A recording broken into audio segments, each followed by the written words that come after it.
Hey friends, so today we're talking about Earthships.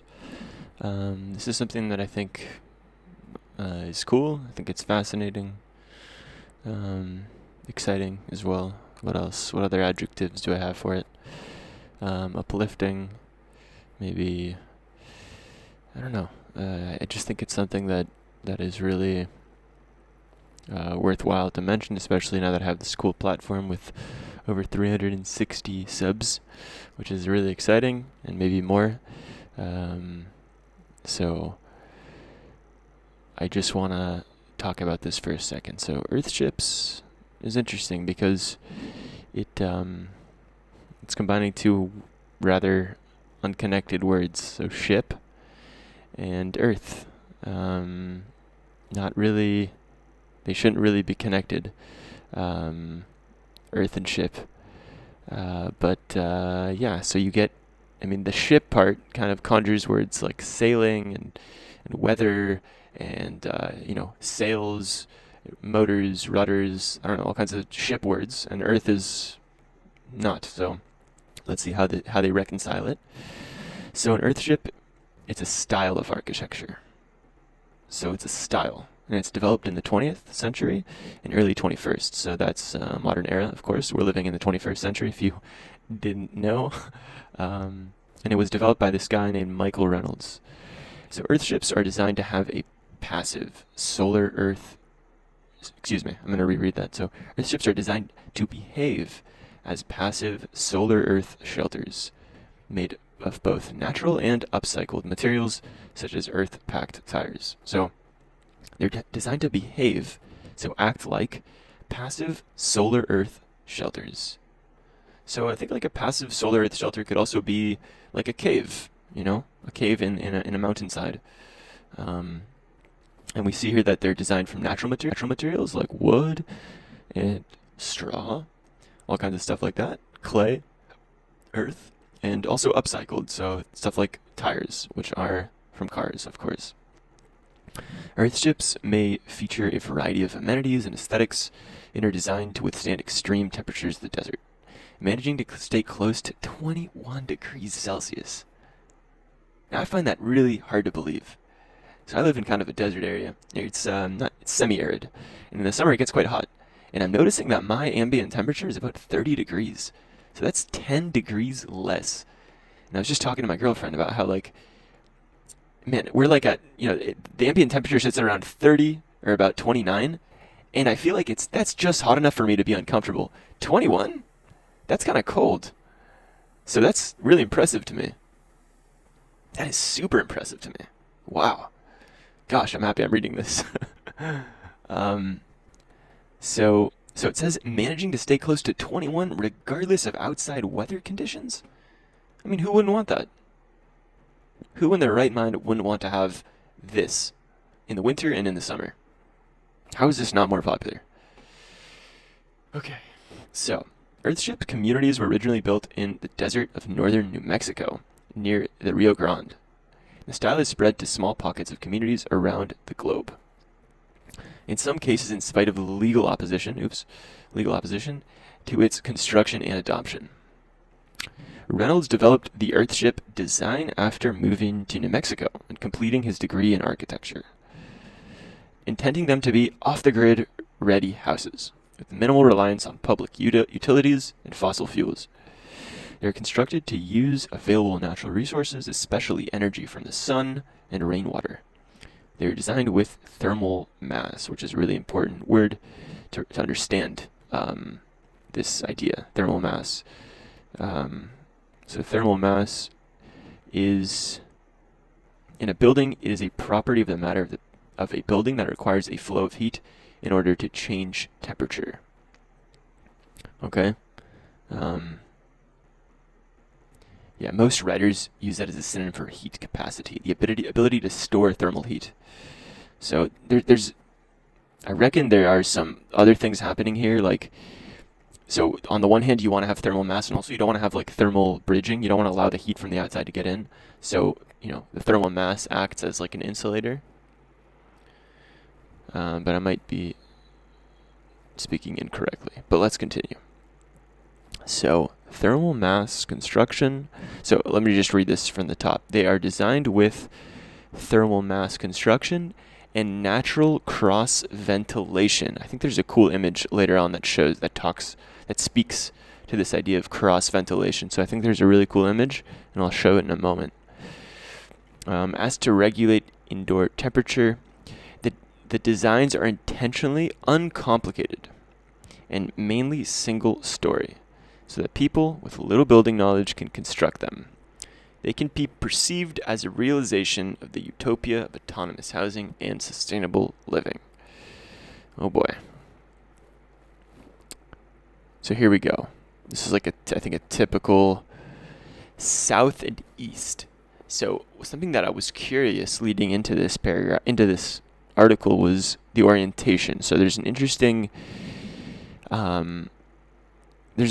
way that they orient them. So it seems north, but I'm curious if this is only something that you would do in the northern hemisphere. For example, if you were living in the southern hemisphere in Australia and South America, would you orient it so that it's facing south? So, for example, like in this image, would this be an S instead? Having the windows, the south-facing glass? Would it be facing south? Or, excuse me, if you were in the northern hemisphere, would this be facing north? I don't know. But let's take a look at this. This is cool. So, an Earthship with vertically glazed southern wall. So, glazed, I just think means glass. So, this is the vertically glazed southern wall. We have, I think they orient it like this because the sun, this is Earth. Let's do a regular pen that doesn't disappear. Let's do a nice sun, Earth. That's Earth. And then we're going to draw the orbit of the sun. I think it takes a little bit of a southern, I may be totally exaggerating, but it takes a bit of a southern arc.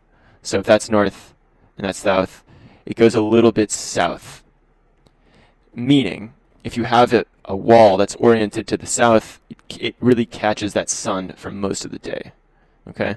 Whereas, so let's just say we have a little a thing here. This is the southern wall. And if we have a southern arc, then you guys can see that this is getting the rays, and this is getting shade. So the shade is mostly going to be to that side. So this, anyways, I think you guys see what I'm saying here. So anyways, back to this. We have the southern glazed wall, and then we have this interesting gray water planter that I think is quite ambitious, and I don't really believe it. I need to read more about it. Because it seems to me like a vector for a lot of pathogens and gross microbial activity that, anyways, I'm skeptical. I'm very skeptical about the gray water planters. I mean, gray water, I think, is essentially the stuff that's coming from, or is it from your shower?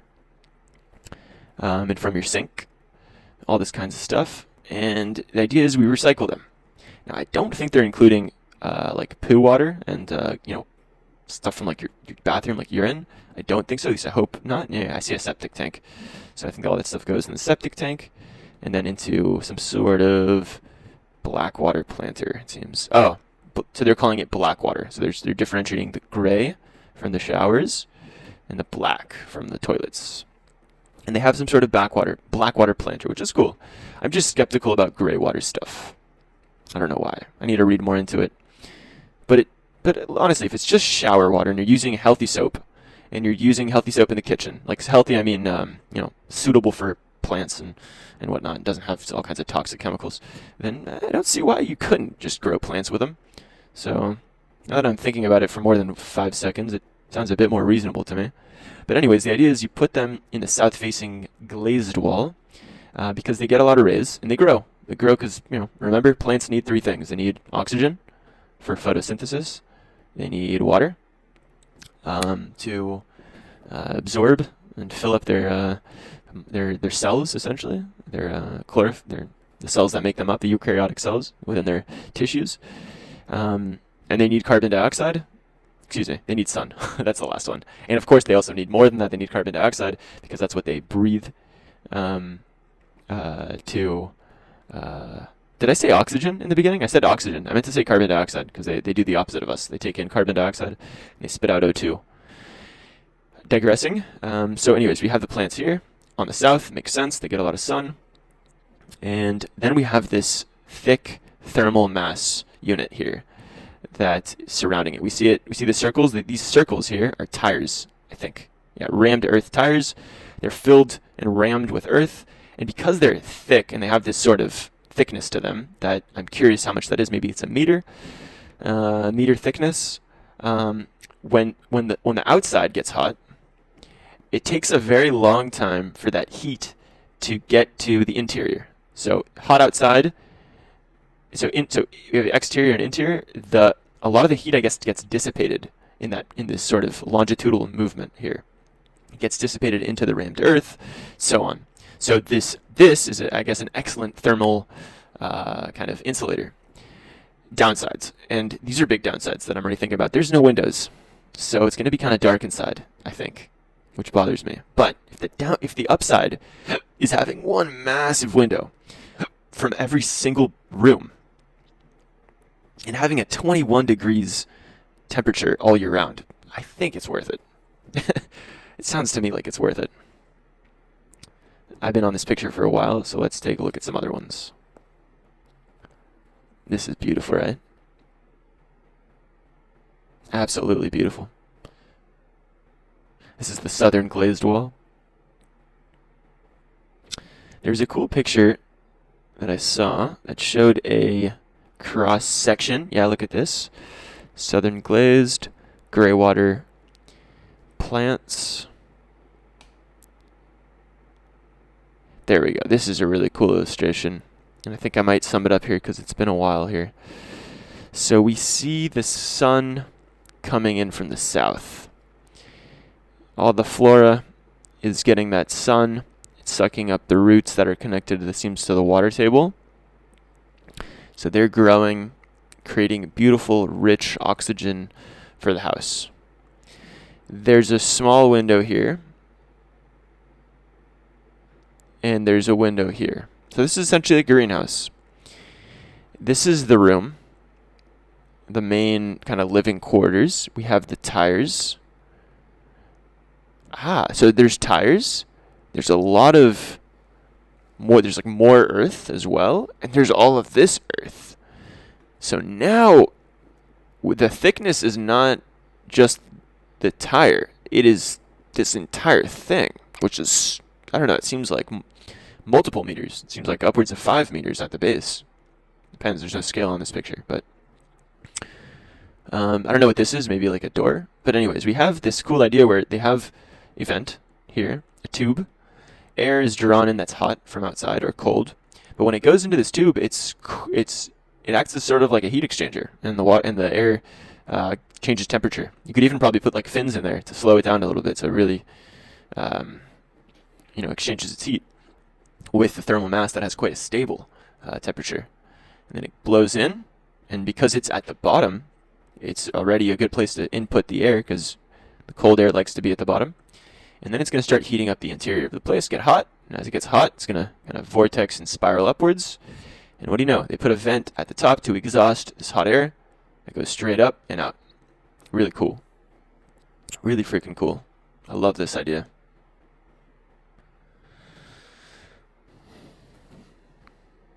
So, anyways, these exist around the world, and I think I'm running out of time for this one because I don't want to go on for too long. But as always, I would implore you to check out this channel if you like this kind of stuff. And don't forget to please, if you found this at all valuable, to subscribe to my channel. My channel is very small, and every subscription is really supportive. At least just so I get up to 1K, and then I can just stop doing these shameless plugs and begging for subscriptions. But at this stage, I'm really small and I really need it. So I would really appreciate it if you subscribed, if you guys found this at all valuable. And yeah, guys, have a good one. Wiki with me, signing out.